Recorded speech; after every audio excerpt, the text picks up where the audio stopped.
Hi guys, and welcome back to another episode with Drone Mesh. So today we're going to be talking about BLHeli32. And we're not just going to be talking about BLHeli32, we're also going to be testing the BLHeli32 settings and seeing what we could accomplish. Okay, for example, like why would you do such a thing? What's so important about that? Well, if you've noticed recently that every TSC we've tested, because recently, about 2 months ago, I added in the throttle noise testing. I used to just do noise testing, just an overall noise testing of maneuvers. But we can totally see that between 60 to 80% throttle, it gets very noisy. And thus, some people say, I cannot tune out my mid-throttle oscillations. They're just constantly there. That could be because of noise. It could be noise, and noise is the voltage spikes, like very bad voltage spikes and drops. And it's not the voltage that really hurts, it's the current that's going with the voltage. The larger the voltage, the more current it's carrying with it, thus just screwing all kinds of things up inside your other components. You might have the cleanest video feed if you have an LC filter, but yeah, the other components might not be getting such a clean feed as your VTX and camera.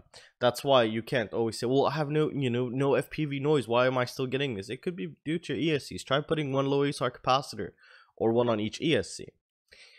Now, what we're going to be doing is we're going to be testing these settings here, and what we want to do is just quickly take a look over the operation manual for the BLHeli32. I think it would be pretty interesting. It is kind of, I still don't understand half the things they're saying here. I don't think I'm a complete genius. I know I don't know anything. I don't know everything. I'm learning as I go, and you guys, everything I learn, I just try to show you guys and teach you what I find out from my research, because I've been playing with this stuff for a very long time now, and I have even better news now. Check this out. Oh, that's not it. There it is. Okay, this is an ugly piece of frame, but don't worry. This is meant to be connected to my current stand, so we can actually listen on each ESC and connect a complete quadcopter with 4 ESCs and do noise testing with a battery and without a battery. So this is going to be pretty fun and pretty interesting. I don't know if I was planning on cutting it out today, but I think I'm too lazy, to be honest, to cut it out today. So I'm not going to do that. So right now I'm just making this video. And this is the split saying it's a 5.4 inch currently. I'm going to cut that out today, hopefully, and go test it. This is going to be pretty crazy. Yeah, just look forward to this. This one is going to be pretty awesome. If you would like to support the channel, I'm gonna try to get it very reasonably priced here. I'm gonna try to get the best carbon I can, and just something pretty awesome. So yeah, that's in the design, but who cares about that right now? So here's the ugly little test stand. Who cares how ugly it is, as long as it's functional. This is gonna be our motor testing adapter. We're gonna say not motor testing adapter, ESC testing adapter. So it's gonna be pretty interesting. We're gonna do 4-in-1 ESCs. I'm gonna cut 2 of these out, one for 4-in-1 ESCs and one for regular ESCs. And what we will do also, we could do flight controller testing here, we can do VTX testing, we can do all kinds of crazy stuff. Like I could have a setup for the shittiest ESCs, and then we could test VTXs against those ESCs, see which one holds the best.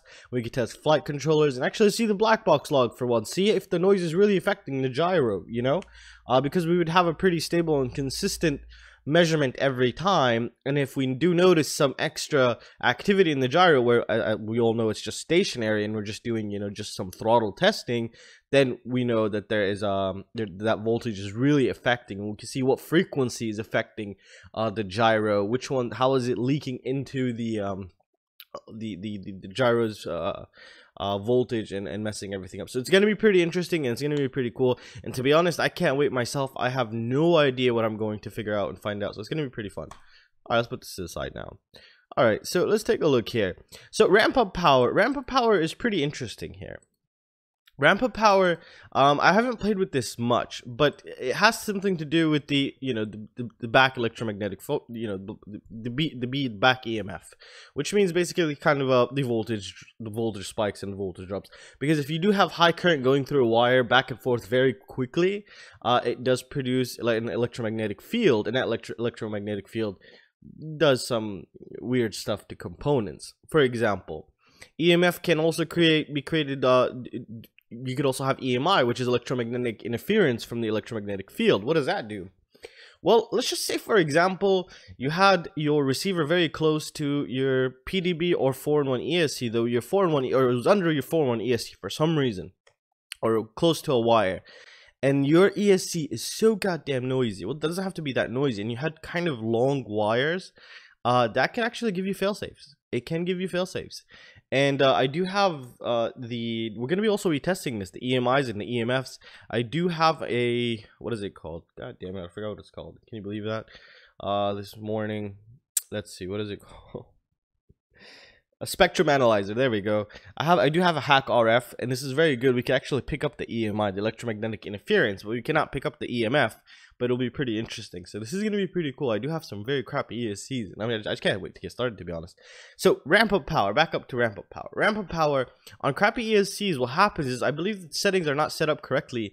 It'll stutter right in the beginning. You know, especially if it's from 0 to 25% throttle. If you just quickly hit it just like that, it'll do this weird, nasty grinding noise that just wants you to rip your back off. Basically, it's nasty. You just hear it and you know it's bad. So if you go ahead and play with that, it gets better and better. So that's one thing. So we're gonna be playing with this on some crappy ESCs. I know a couple of them that have that issue, and we want to see what happens. How does it affect noise in the system? How does it affect? Does it even affect the thrust? Is there more amperage needed? All those kinds of crazy things. Now, motor timing is the part where I am more excited about, the most excited about, because ESCs, you know, like I said, between 60 to 80% throttle, it's where most of the noise is generated on all ESCs. You know, some obviously are way cleaner than other. For example, Tico 32 ESCs, some of the cleanest ESCs I've tested. Fly Color Raptor 30 amp something, I forgot what they're called. Those are the official best budget official, like, I mean, like, they're beating the mid-class best ESCs, and they're just like $10, which is pretty insane, or $11, I forgot. But those are crazy. I'll leave a link to them down below. You can check them out. They already sold out from my last video. I don't know if it was because of my video, but a lot of people actually even got them in the drone drop or bomb box. I don't know what the hell it's called. Anyways, who cares? But yeah. So this is pretty interesting here. I want to see if the motor timing does affect torque, does affect thrust, and if it does affect the noise. If we could move the noise down to a lower throttle range but keep the same thrust, that's going to be beneficial for everybody. Now, as you know, we have auto timing, and you have, I still don't understand these timings. I really don't. I'll try to dig into it deeper. I'm not like super fluent in this just yet, but this is going to be the first gate where we're going to walk through while we're testing the motor timing, listening to noise, and seeing the thrust, and seeing the amperage, seeing what is really changing.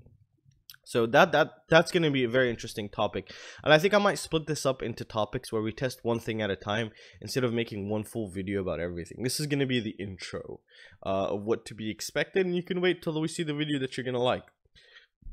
Pwm frequency. Now, Pwm frequency is very freaking interesting, because it's when you set it to, if your quad is able to run at 48 kilohertz Pwm frequency, it's like adding a tiny low ESR capacitor.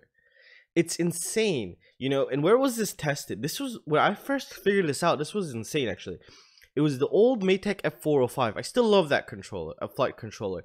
However, that had a super sensitive gyro, and a lot of people had the twitching issues. Is because they had noisy ESCs, and the gyro was really getting affected by that noise. And what happened is I dropped the Pwm frequency. I built that one. And I was probably one of the first to build a Maytech F405, but what I did is I built it with airbot Wraths. So I built it with good ESCs from the beginning. And everyone's saying it's twitching, it's twitching, it's twitching, it's twitching. And I'm like, what do you mean it's twitching? It's running perfect. But then I started asking people, well, what components are you using? Oh, I'm using Raystar MS series. Oh, I'm using some Spedix. Oh, I'm using some. Then I started to know, once the the ESCs came in that they were telling me, I knew it was noise, because I know how noisy those ESCs were. Some of them you couldn't even buff out with a low ESR capacitor. That's how sensitive the gyro was. Now, what I did is I increased the Pwm frequency up to 48 kilohertz. I think it ran it, or 32 kilohertz. And no, first I dropped it. When you drop the kilohertz, when you drop the Pwm frequency on a BLH32 ESC, it gets noisier. It's pretty insane, actually. And when you increase it, it gets better. Now, why? I don't know. I really cannot. Maybe it just runs faster. Let's just see. All ESCs have these bumps. BLH can be moved to the RPM range to a place where the system has low. Okay. Well, hold on. But what does that have to do with anything? Program frequency, throttle, humps in throttle response. Okay, so yes, okay, this kind of makes sense now. So I think it's not going to be motor timing here. I think it's going to be the Pwm frequency. 16 to 48 kilohertz. I think it's default. I don't know, but not everyone can run 48 kilohertz. You have to keep going back until your ESCs work. You won't burn anything out, but just also keep it away from you and keep the props off. So yeah, we might test motor timing and Pwm frequency at the same time and see what we get here. This is gonna be very interesting, really interesting actually, because like I told you, it's like adding a low ESR capacitor. So I think this is what was affecting the noise at that mid throttle range, because at the current moment of time I wasn't doing the throttle noise testing. So yeah, I haven't even read this. I'm actually going over this with you together right now. So I don't have any of this memorized. I'm just going off as, you know, I'm just sitting with someone right now together. Let's see, what else do we have here? Demag compensation. Detects demags, okay. Calculates how severe, okay. By long winding demag. Okay, so while particularly running at low RPM. So I don't know if this is the chopping at low RPMs. We'll figure this out, but no demag compensation. Isn't it kind of like what is it? It's okay, we'll skip it. We'll come back to that later. It's not really important right now. It is important, I know it is important, but for me it's not important right now. Maximum acceleration, this one's pretty interesting. I don't understand this. The backup parameters can be used. Acceleration, it gives in case of desyncs are a thing of the past, you know. I haven't had a desync in a trillion years. The only time I had a desync was when I burnt my motor, because I burnt my motor.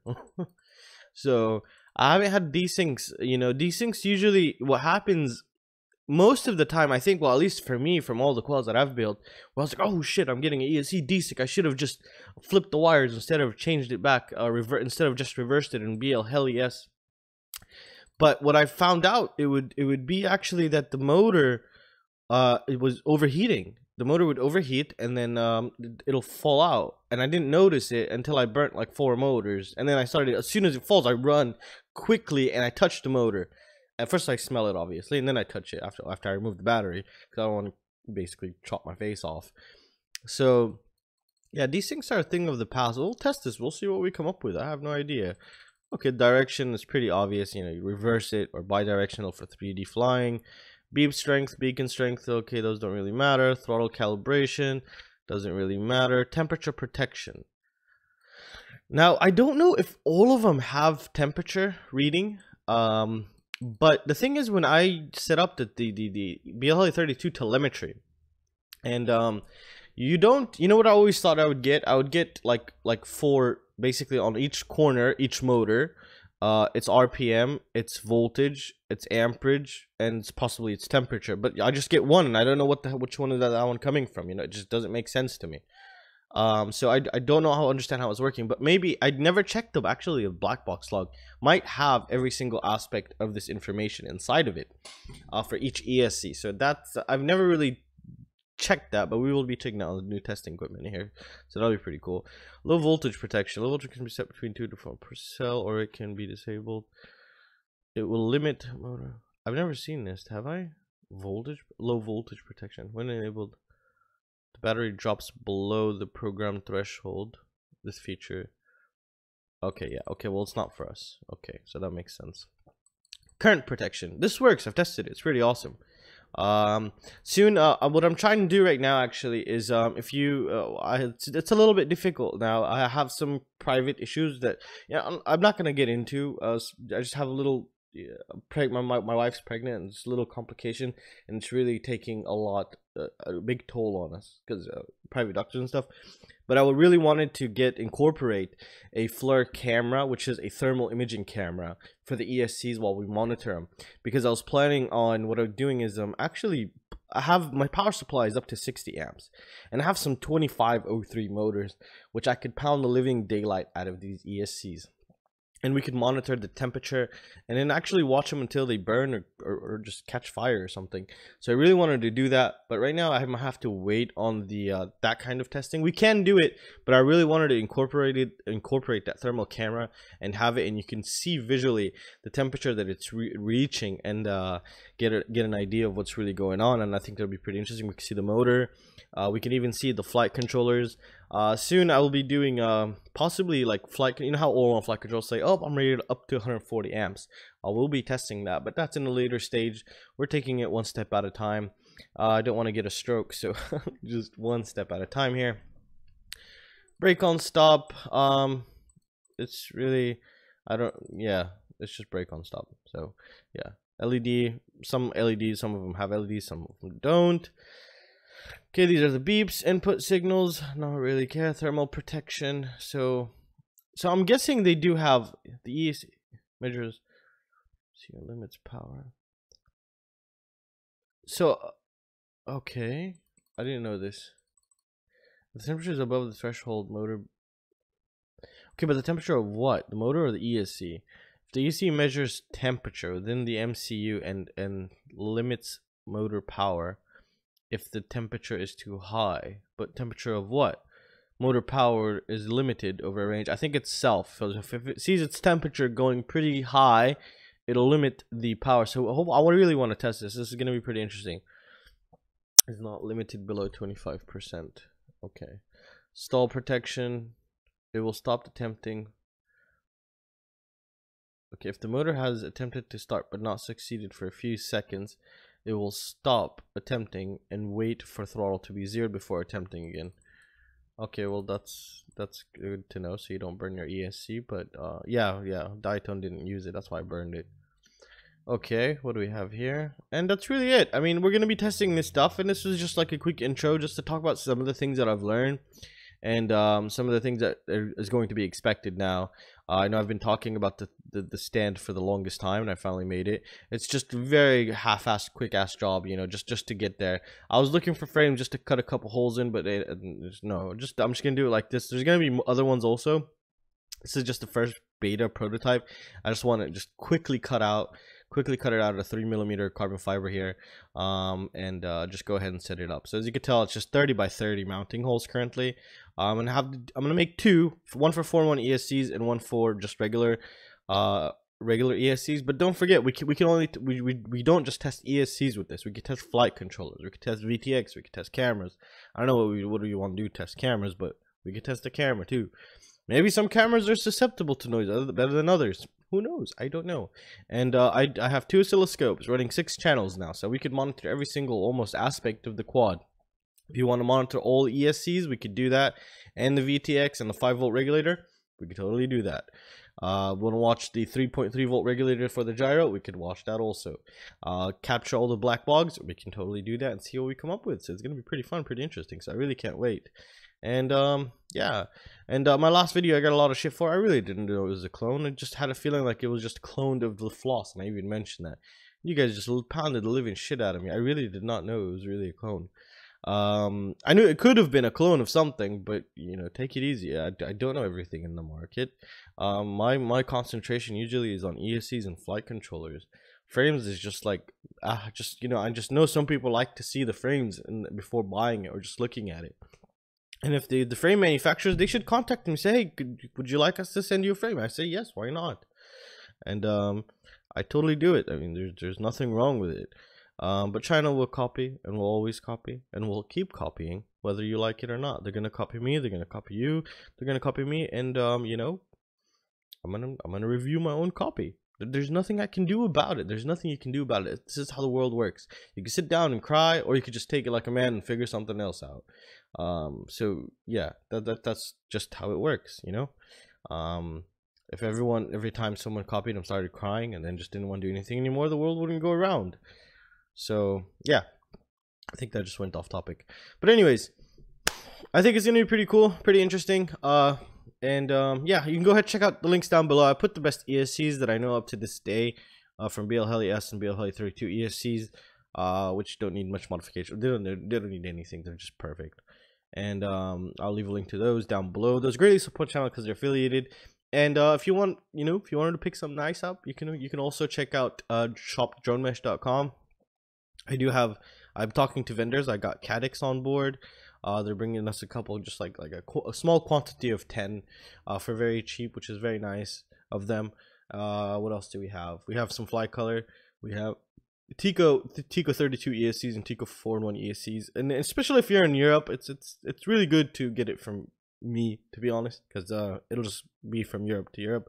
You don't have to worry about customs, and it's pretty quick. So I do give tracking, and I think this is gonna be pretty fun, pretty interesting. I really can't wait. I might just start doing now just a little testing, but I really want to dig through in this. But this is just a little update video. I really hope you guys enjoyed it. It's something different, and this is what I've been promising, and I'm going to go ahead and get started. So I really hope you guys enjoyed it, and I will see you next time. See you guys. Take care.